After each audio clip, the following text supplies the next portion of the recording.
Em nosso estudo de hoje, lição 123 do livro Palavras da Vida Eterna, do Pão Espiritual. Disse-lhe terceira vez: Simão, filho de Jonas, amas-me? E Simão entristeceu-se por lhe ter dito terceira vez: amas-me? E disse-lhe: Senhor, tu sabes que eu te amo. Jesus disse-lhe: apacenta as minhas ovelhas. Evangelho de João, capítulo 21, versículo 17. Assinalando a preocupação do divino pastor e se dirigindo a Simão Pedro para recomendar-lhe as ovelhas, é importante observar que o mestre não solicita qualquer atividade maravilhosa. Não ordena que o apóstolo lhe converta os balidos em trechos de música, não determina se lhe transforme o pelo em fios de ouro, não aconselha se transfigure o redil em palácio, não exige se lhes conceda regime de exceção, não manda que lhe dê asa, roga simplesmente para que o apóstolo lhes administre alimento, a fim de que vivam e produzam para o bem geral, sem fugir aos preceitos do trabalho e sem abolir os ditames da evolução. Certo, no entanto, o excelso condutor não sentia necessidade de advertir o companheiro quanto ao cuidado justo de não se adicionarem agentes tóxicos aos bebedouros e à forragem normal. Assim também no domínio das criaturas humanas. Trabalhadores das ideias chamados a nutrir o pensamento da multidão, em verdade, o Cristo não espera mudez os vossos leitores e ouvintes em modelos de heroísmo e virtude. Conta com vosso esforço correto para que a refeição do conhecimento superior seja distribuída com todos, aguardando, porém, que a mesa de vossas atitudes se mostre asseada e que o alimento de vossas palavras esteja limpo. Hoje o Emmanuel ele pega um texto que é um dos textos mais marcantes do Evangelho. Porque é um texto que Jesus antes vira para Pedro e fala para Pedro: Pedro, antes que o galo cante 3 vezes, você terá me negado. Quando Jesus foi entregue para as autoridades. Jesus sabia que aquilo ia acontecer e sabia, inclusive, que se Pedro não fizesse aquilo, Pedro também seria sacrificado, teria sido morto na cruz, provavelmente, e não seria essa grande pedra angular de todo o movimento cristão que ele se tornou.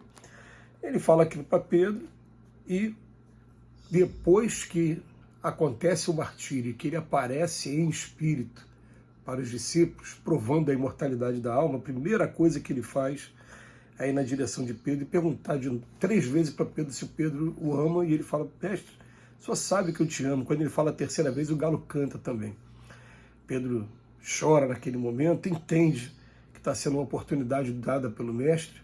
É um dos momentos mais lindos e mais sublimes do Evangelho de Jesus, mostrando para a gente que a gente tem o tempo todo oportunidades da gente se reconciliar com a lei divina. Mas o Emmanuel hoje, ele vem pegar principalmente essa parte final que Jesus fala para Pedro: apacenta as minhas ovelhas.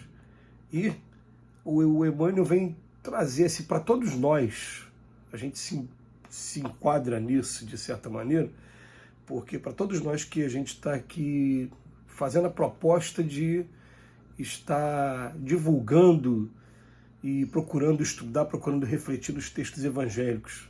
Ele fala para a gente, ó, ele não está ordenando que o apóstolo transforme as palavras em música.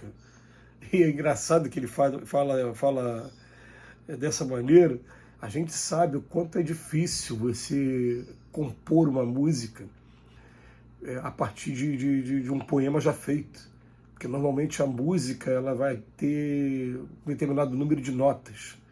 E para cada nota, um fonema da língua portuguesa vai ter que estar naquela nota ali. Então, às vezes, a métrica acaba não encaixando, né? Eu vou dar um exemplo aqui bem para a gente poder entender, né? Mas você pega: Senhor, fazei-me um instrumento de vossa paz. Lá na música de São Francisco de Assis. Ó, Senhor, fazei-me um instrumento de vossa paz. 13 fonemas. Eu posso escolher uma outra frase com 13 fonemas para substituir essa música, essa parte. Emmanuel, todo dia de manhã, tem que ser 13 fonemas, é assim que compõe a música. Né? Depois ele não pede para transformar o pelo em fio de ouro, nem transformar um redil em palácio, nada disso. Ele roga simplesmente que o apóstolo administre alimento, a fim de que vivam e de que produzam para o bem geral, sem fugir dos preceitos. Está pedindo simplesmente o apacenta.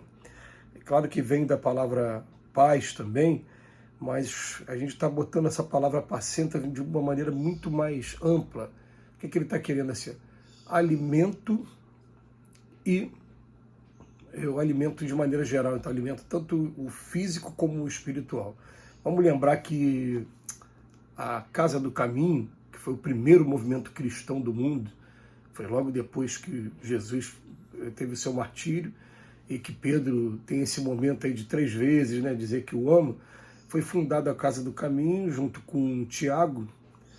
E o que acontece? A Casa do Caminho era um ambiente muito simples que recebia as pessoas que estavam doentes, estavam com fome, e o primeiro atendimento que tinha era desse jeito que como Jesus está falando, né?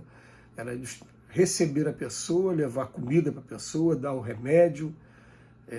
Muitas curas, alívios estavam acontecendo naquele momento. Estão relatados aí no livro do Atos dos Apóstolos, escrito por Lucas, um médico.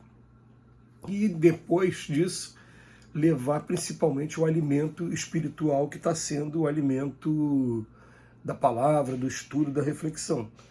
Então ele bota aqui para a gente, né?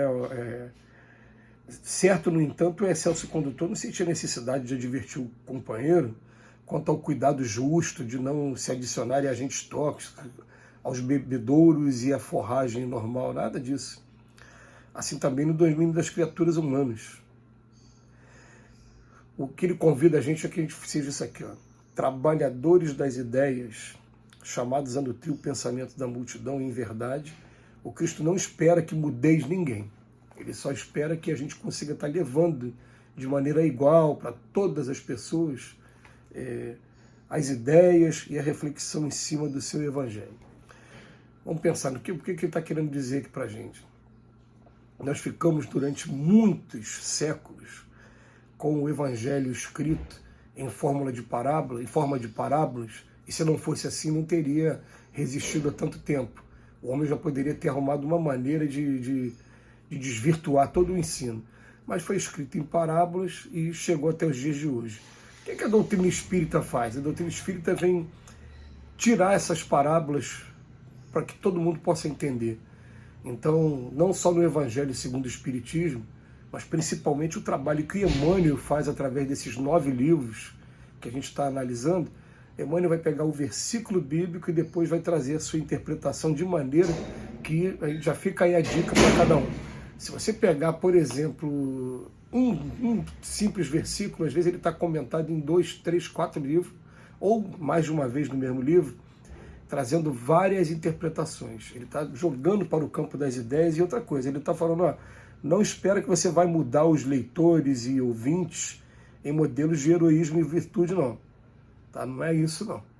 A gente vai trazer essas reflexões, vai deixar com que cada um reflita, que cada fruta tem o seu momento certo de amadurecer, mas ele fala, conta com o esforço correto para que a refeição do conhecimento superior seja distribuída com todos.